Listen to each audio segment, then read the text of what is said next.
Good evening, family. Good to be back with you. Good to be back. So good to be together. We conclude this evening our preaching series through the book of Genesis. You recall that we approached this preaching series through the book with regards to character studies. We did spend the first three lessons to the first 11 chapters of Genesis, basically taking creation to Abraham, the first major character in this study, because that's about 2,500 years of the 2,700 or 2,800 years of Genesis. And we did talk about some characters. We talked about Adam and Eve. We talked about Noah. But then we got to the last five. Tonight's the fifth of the character studies. We talked about the faith of Abraham. We talked about the faith of Jacob. We talked about, then we fit Isaac in there. We talked about the faith of Jacob, and then we talked about the faith of Judah. And this evening, we conclude by talking about the faith of Joseph. Joseph is one of my wife's favorite characters, probably one of your favorite characters too. When you look at all the characters in the Bible, I've always found it interesting how the Bible, this is me characterizing it, it seems like the Bible goes out of its way to show the foibles of those fathers of faith. Right? Great Abraham, the father of faith, Hagar, Egypt, Abimelech, right? All these problems. Even Noah, that great Noah and all that he did to keep the race moving forward. What does it say he did? He got off the ark and he planted some vines and then he got drunk and naked. And you're like, you could have left that out. Why'd you have to bring that up? But it seems like it's trying to help us to understand, other than our Lord, none are perfect. But when you consider Joseph, I don't know if I've ever found anything to the negative. The only other character like that, in my opinion, is Jonathan, the son of Saul. Another character where he just seems to have always done what's right. It's beautiful to see. So tonight, let's talk about Joseph. Let's talk about the fact that he was a man of dreams, a man of vision, and a man of promise. He was a man of dreams. The story of Joseph begins with his birth. Genesis chapter 30, verses 22 through 24. The situation was his father, Jacob, had gone up to Haran, to the home of his mother's brother, to try to find a wife who would be a Jehovah God worshiper. And he fell in love with Rachel, so he married Leah. But we know how that happened, and he ended up marrying Rachel as well. Had children with Leah. Rachel couldn't have children, you recall, so Rachel came up with the idea of him going into her handmaiden and having some sons for her. And then Leah stopped having children, so she gave her maid, and just a mess. But then, verses 22 through 24, then God remembered Rachel, and God listened to her and opened her womb. And she conceived and bore a son and said, God has taken away my reproach. So she called his name Joseph, which means Jehovah has added, and said, the Lord shall add to me another son. So there he was. Now she has a son. And the next thing we see in chapter 37 and verse 3, Israel, Jacob, loved Joseph more than all his children. It says, because he was the son of his old age, also he made him a tunic of many colors. I mentioned last week that I think that's maybe part of it, that it's the child of his old age, but I think it also had to do with who his mama was. Rachel was Jacob's wife. That's the one he loved and adored. The child that he would have with her, it helps that they were older, but the child he would have with her would be special, especially special. And so what did he do? He showed favoritism. And again, brethren, there are many times when we wonder why the Bible doesn't declare openly all the problems and all the reasons why polygamy is wrong. But the Bible goes out of its way to highlight all the time that it's not God's pattern and all the problems that come from it. Okay? Favoritism also. Having a favorite child. showing it to them. Always going to be a problem. You remember in verse 4, chapter 37 and verse 4, it said that the other brothers, the other 10 brothers, knew that he was the favorite, and they could not tolerate him because of that. And how did Jacob use this young man? He used him as the spy to go check on their work to see what they were doing. Probably not going to make you terribly popular. And we see that. In chapter 37, verses 5 through 8, we read that Joseph started having some dreams.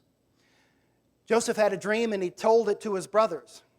These brothers don't like him because he's the obvious favorite. He's been given the special article of clothing to show how special he is. He's been used as an overseer of his brothers, and he received a dream. And he says, "Please hear this dream which I have dreamed. There we were, binding sheaves in the field. Then behold, my sheaf arose and also stood upright. And indeed your sheaves stood all around and bowed down to my sheaf." I'm sure God gave him that vision, and that's a wonderful thing. And I'm sure this young man wasn't bragging when he said this. He was simply sharing the truth. But you can imagine what this did for them. And his brothers said to him, "Shall you indeed reign over us? Or shall you indeed have dominion over us?" So they hated him even more for his dreams and for his words. Well, he had another dream. Verses 9 through 11. Then he dreamed still another dream and told it to his brothers and said, "Look, I have dreamed another dream. And this time the sun, the moon, and the 11 stars bowed down to me." So he told it to his father and his brothers, and his father rebuked him and said to him, "What is this dream that you have dreamed? Shall your mother and I and your brothers indeed come to bow down to the earth before you?" And his brothers envied him. That's not good. But his father kept the matter in mind. There's so much in the life of Joseph that is typical of Jesus and that is familiar with other characters. When we hear this, his father kept the matter in mind. Did it bring anything to mind of Mary and the things that were told her when her child was born? They said, "He shall be the one that causes many to rise and fall in Israel," and she kept those things in her heart. Did you notice the math thing that happened there? How many stars did Joseph see in his dream? 11. How many brothers did he have at that time? 10. Benjamin hadn't been born yet. Interesting. Something to hold on to. So, this wonderful life that he had, born the favored son of a rich man, getting these wonderful dreams showing that his future looked bright. What did that lead to? Led to verses 18 through 36. Led to his brothers seeing him coming to check on them. Father lived in Hebron, went down to Shechem to check on his brothers, work in the fields, found that they had moved on to Dothan. Comes upon them and they see him from afar and they go, "Oh, look, it's the dreamer. Let us kill him. Let us do away with him." And we talked about it last week that Judah is the one that said, "Let's not kill him. Why don't we just sell him as a slave?" And again, in theory, this is a good thing, right? This is a step up, at least. And they sold him into slavery to some passing Midianites who were called Ishmaelites, who eventually sold him to Potiphar in Egypt as a slave. Started off being a man of dreams, then a man of vision. When we look at Joseph's life, if there was a person that we could understand becoming jaded, being resentful of God, or the lot that he was dealt, certainly we could see it with Joseph. He went from being the favored son, the baby of the family, to being a lowly slave. He went into Potiphar's house. God was with him. God allowed him, caused him to receive the favor of Potiphar, so that before too long, Potiphar had put Joseph in charge of all of his household. So that, as Joseph himself said, My master just sits around watching ESPN. I do everything else. It doesn't say ESPN. It just says he was sitting around. He didn't have to do anything. So he went from a favored son to a lowly slave, but with the favor of God, he went from a lowly slave to an honored slave, second in the household. But then what happened? Then his master's wife looked upon him and desired him and kept asking him to lay with her, and he refused. Do you remember his beautiful words? He said, my master has given unto me, my trust, all that is his except you. And how could I do this thing and sin against God? This young man still has God first and foremost in his life, no matter what he's faced. And again, can you imagine what he faced? I can't.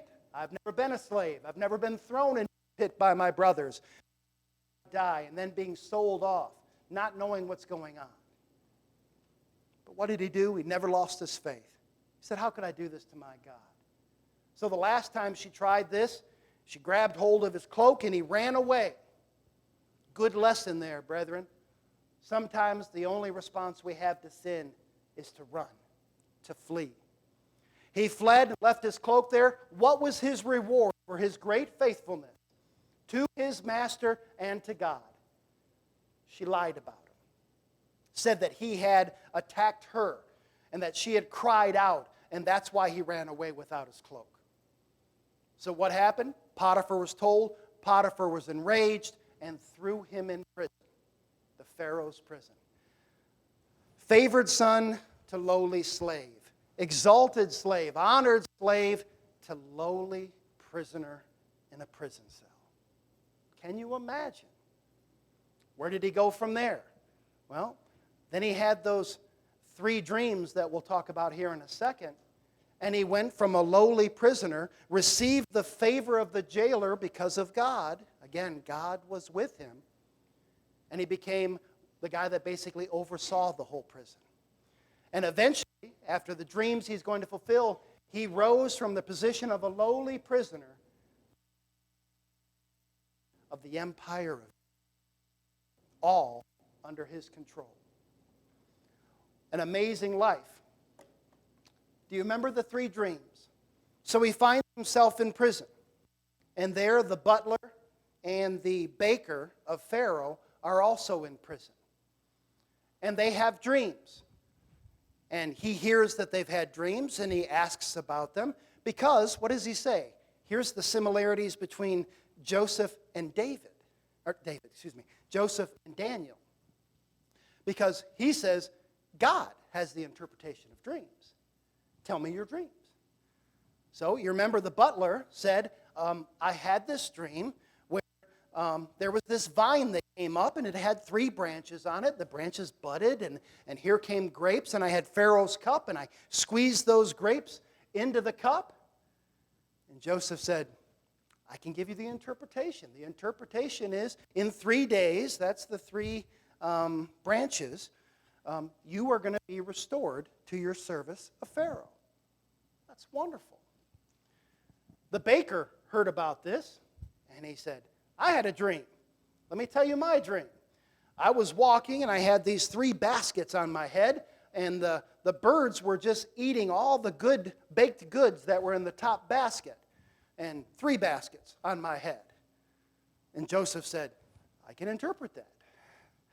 Well, God will help me interpret it. In 3 days, the 3 baskets, 3 days, Pharaoh's going to lift your head up, and you will be hanged. And that's what happened. Do you remember what Joseph said to the butler after giving him the dream, the fulfillment of that dream? He said, remember me. When this happens, remember me, because he's in prison wrongfully. He's been taken out of his family, taken out of an honored position of work, and now just a lowly prisoner. And he does this good work, and what happened? Do you remember? 2 years go by. Okay? Young people, 2 years. That is a long time to be sitting in that prison. what happened? God was with him. And Pharaoh had a dream. And Pharaoh told the dream to his staff, and the butler said, I have made a big mistake. There was a young man in the prison. I had a dream, and I told him my dream, and he interpreted it correctly. And here I am, and I forgot to mention he can interpret your dream. So Pharaoh brought Joseph to him. I always found it interesting that he shaved himself and cleaned himself before coming, presenting himself before the Pharaoh. And remember the dream the Pharaoh had. The Pharaoh had, I was listening to the ESV this afternoon, and it said that there were 3 fat and beautiful cows. No, it said attractive cows. And then after that, there were 7. It was 7. And then there were 7 skinny and ugly cows. I don't think I'd ever heard the attractive and ugly part, but that was kind of interesting. So his dream was, there are these 3 fat cows, which makes you think of plenty. And then there were these 3 very gaunt cows that came up. I keep saying 3, and it's 7. I apologize. And the 7 gaunt cows ate the 7 fat cows. Then he had another dream. And the other dream was that there were these 7, depending on your translation, ears of corn or stalks of wheat that came up, and they were very fat. Did I say 3 again? Hopefully I said 7. 7 bountiful ears of corn or of wheat. And then there were 7 shriveled, arid ears that came up. And just like with the cows, the shriveled and arid ones ate the plump ones. What does that mean? And Joseph gave the interpretation. He says, God has been good to you. God has revealed to you what is going to happen. Again, very similar to what Daniel in his interaction with Nebuchadnezzar. And he said, the 7 represents 7 years.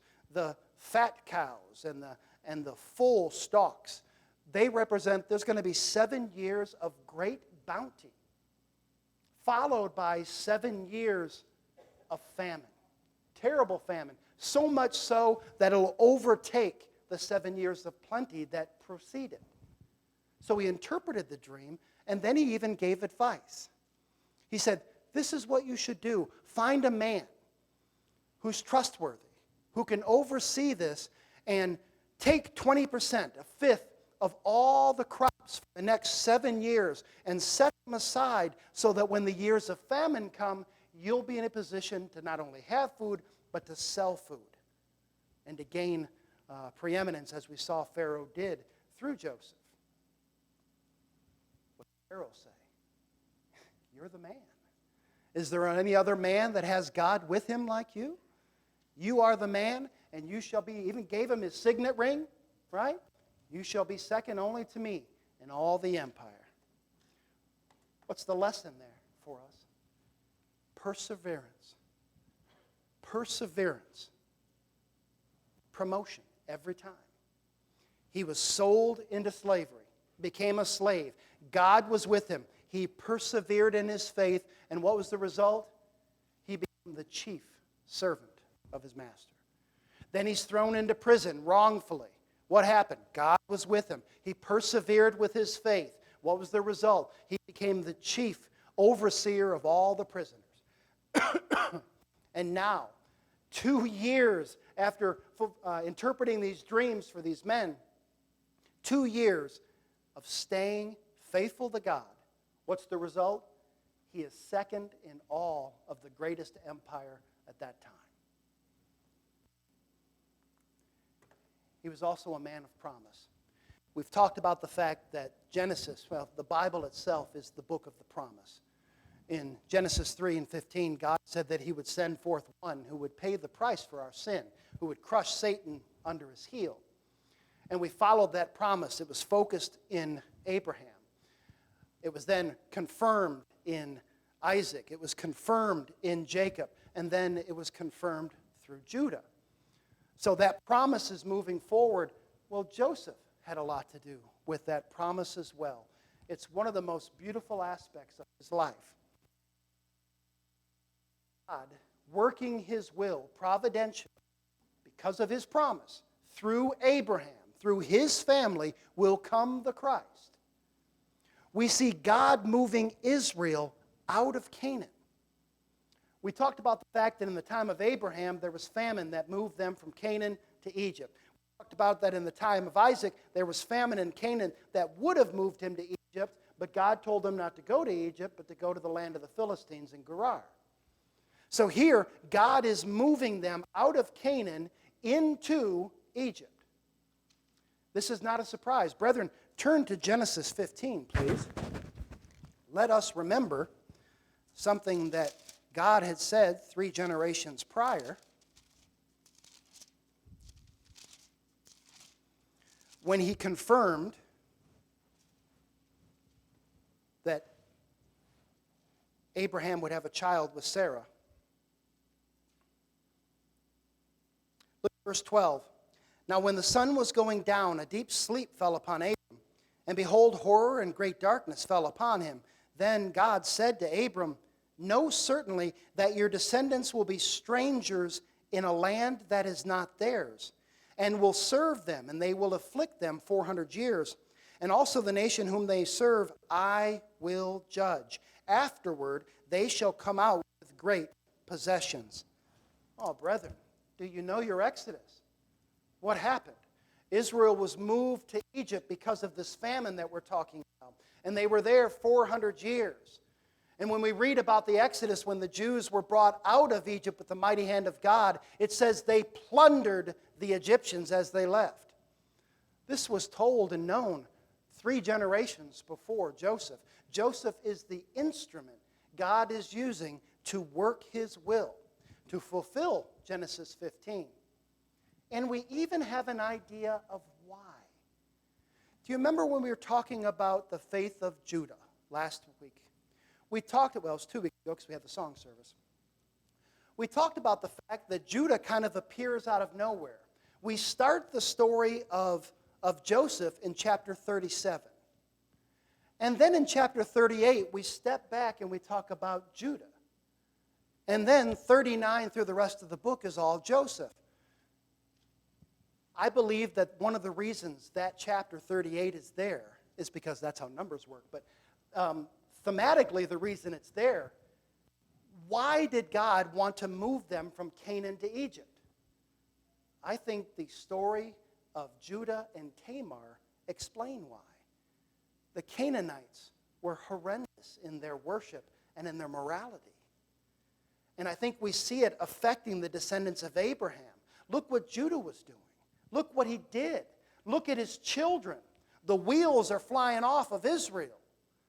God feels the need to take them out of Canaan and put them in Egypt, the furnace, that they may grow into a mighty nation. Because the next thing we hear about them being in Canaan, they're coming as an army to do what?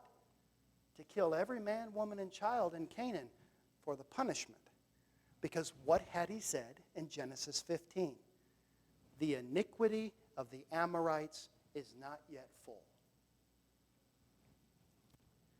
God using Joseph to work his will.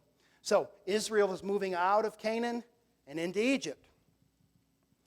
Joseph, how did they get there? We talked about most of this last week, but I'll give a brief overview. You remember, there's the famine. Egypt has survived the famine. They're doing very well and having food. Jacob in Canaan hears that they have food in Egypt. He sends his 10 sons down there. Not his 11th son. Benjamin's alive at this time, but he doesn't want to lose his Benjamin because he thinks he's lost Joseph. Remember, Jacob thinks he's dead. There's another good lesson for people who are sincere but are sincerely wrong. It says that Jacob would not be consoled because Joseph was dead. He felt and he was heartbroken. Was he dead, brethren? Feelings can be wrong, can't they? So he sent the 10 brothers. 10 brothers went down there. They came to Joseph. Joseph recognized them. They didn't recognize him. He kind of tried to pick a fight with them. You're not here for food. You're spies trying to come here and conquer us. You're trying to look at our nakedness. That's what the ESV kept calling it. Trying to find out our weaknesses. And they said, no, we're not. We are the 12 sons of a man. Which is interesting that they mentioned the 12. And the one is dead. Well, where's this other one? Well, he's back with our father. And he wants to see him. Joseph wanted to see him, remember? So he made Simeon stay behind as a prisoner till they went and got their younger brother Benjamin and brought him to Egypt. They go there, and we kind of laughed that it seemed like Simeon got left there. The brothers, as they're returning to Canaan, find that all the money they thought they had paid for the food they had was in their bag still. And they're like, those people are never going to let us come near them again. And they kind of wrote off Simeon. Because when they talked about having to go back and get more food, what did Jacob say? He said, Joseph is dead. Simeon is dead. Because he's as good as dead. Because we can't go back there. What are we going to do? And that's when Judah stepped forward and said, I'll take Benjamin. We'll go back. I'll be his surety. So they went back. And eventually, Joseph revealed himself. They were reunited. And he called Jacob and all the family to come and settle in Goshen in Egypt. For that, being that instrument of working the will of God, Joseph was rewarded by Jacob, his father, by Israel. Do you remember how? Have you been in your study of the 12 tribes of Israel and stumbled occasionally because the numbers don't work out? Because there's this tribe of Levi, and then when you're looking at the land allotment, there's not this tribe Levi. Well, what happened? Well, you remember Levi, their possession was to be the priests. They got to be gods. And what honor, reward was given to Joseph? That there is no land tribe of Joseph. But 2 sons each got a land allotment. Well, what's that, brethren? That's the double portion of the firstborn. And it was given to Joseph, not to even Judah, who got the authority. So he was rewarded. We read about Joseph foreshadowing Israel's return to Canaan. When Jacob died, they went back with that big procession from Egypt to Canaan. And that must have been kind of frightening to the Canaanites as they came and buried their father with Abraham in, you guessed it, the Scottish cave of Machpelah. And then we'll conclude with Joseph's preaching about the promise. Some of the most beautiful preaching. Genesis 50, verses 19 through 21.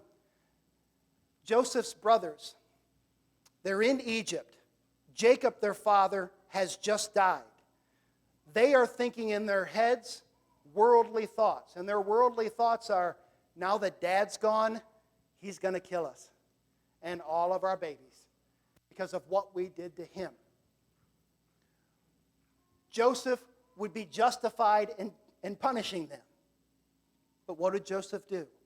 First and foremost, it was God with him. Listen to what he said. Joseph said to them, do not be afraid, for am I in the place of God? Look at the humility in that. A man that's the second in power in Egypt, the most powerful empire of the time.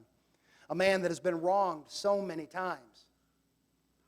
But as for you, you meant evil against me, but God meant it for good. He seems to have an idea this was part of God's plan, to move us to Egypt, in order to bring it about as it is this day, to save many people alive. Now, therefore, do not be afraid. I will provide for you and your little ones. And he comforted them and spoke kindly to them. What a sermon there. But maybe the most important sermon. Joseph is on his deathbed. What are his thoughts? Look how he finishes the book of beginnings. We sometimes say that the irony of the book of beginnings, Genesis, ends with a coffin in Egypt, because those are the last 4 words in the book. But notice how Joseph ends the book, verses 24 through 26. And Joseph said to his brethren, I am dying, but God will surely visit you and bring you out of this land to the land of which he swore to Abraham, to Isaac, and to Jacob. Look what he's thinking about. Look what he's focused on. The promise of God is coming. Then Joseph took an oath from the children of Israel, saying, God will surely visit you. Brethren, there was repetition there. Hopefully your ears perked up. And you shall carry up my bones from here. So Joseph died, being 110 years old, and they embalmed him, and he was put in a coffin in Egypt. And that's the end of Genesis. I want to draw your attention to God will surely visit you. God will surely visit you. What's one of the first things God said to Moses through the burning bush? What was he supposed to tell Israel? God has surely visited you. Here we are. 400 years or so before that happens, Joseph focuses the attention of the children of Israel on that promise that's coming. God will surely, with his last breath, God will surely visit you. Be ready.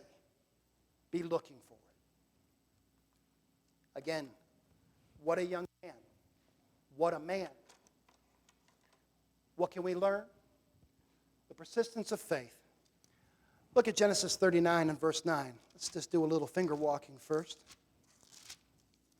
I want you to look at his attitude, his focus.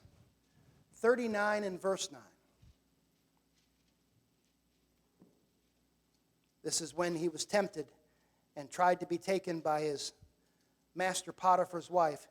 There was no one greater in this thing from me, in this house than I, nor has he kept back anything from me, but you, Joseph speaking to Potiphar's wife, because you are his wife. How then can I do this great wickedness and sin against God? Look at chapter 41 and verse 16. He's being asked if he can interpret the dream.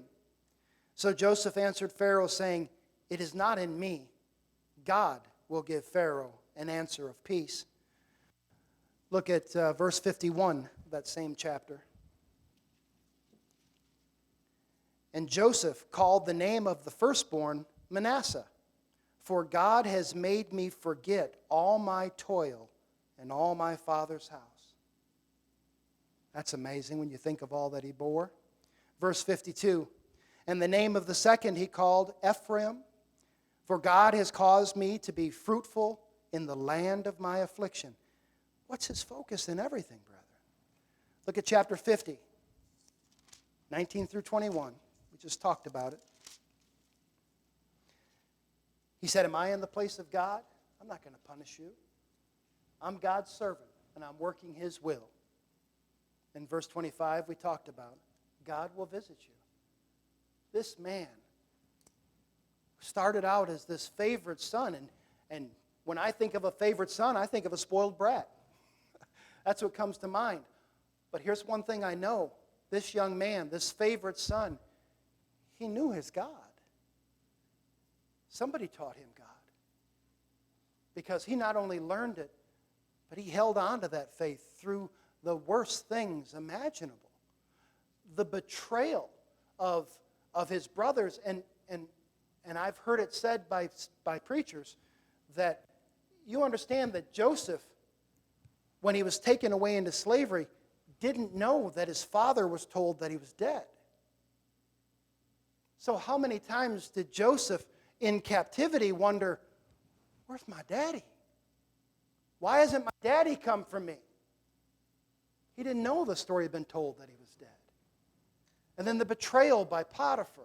And then the betrayal by the butler, ignoring him for 2 more years. All of that. And what's Joseph's focus? God. God. Brethren, we can learn much. He is the perfect model of 2 Corinthians 4, 17 and 18. These troubles we face in life are light, momentary afflictions. We focus on that which is unseen, not what is seen. Because what is seen is temporary. He was a slave for a time. He was a prisoner for a time. But he was God's his whole life. We need to remember that. And brethren, so much more we can learn and study about Joseph. Let's try to be like him, specifically in our devotion. no matter what we face, we need to understand that we are the instruments of God here and now. Our Lord is no longer in the flesh here to walk about and to do good and to teach and to preach the good news to others. But here we are. And having believed, we should speak. We should be about the good works. We should be about saying the good things and helping everyone around us to understand God. He is the one that is in charge. God is my refuge, my very real peace. And help people to partake. Joseph is such a great example. I hope you enjoyed our Genesis study. I've enjoyed doing it, and I've enjoyed studying it. But now what it's all about. If you're not a Christian this evening, then your sin has you separated from God. And that means your eternity will be separated from God. God does not want that. He loves you so much. He wants to be with you, reconciled so much. He came in the flesh and died in your place so that you could be forgiven and so that you could be together forever. If you've never taken him up on his offer, why not tonight? Christians, a lot of things happen in our life. When we look at Joseph's life, I've never been betrayed by my family that way. I've never been a slave. I've never been in prison. I've never had those things happen to me. But there have been times when I, like a child, have cried into the night, "Why me, O Lord?" We need to look at Joseph and take courage, be strengthened by that, and understand that at our lowest times, I know it's kind of hokey, but there's that statement of footprints, right? That when you look back on the hardest times in your life, there's only one set of footprints, not two footprints. And the man says, "Why, God? Why, when the hardest times, were you not with me?" And he says, "I was with you. I was carrying you." That's why there was only one set of footprints. We need to understand that.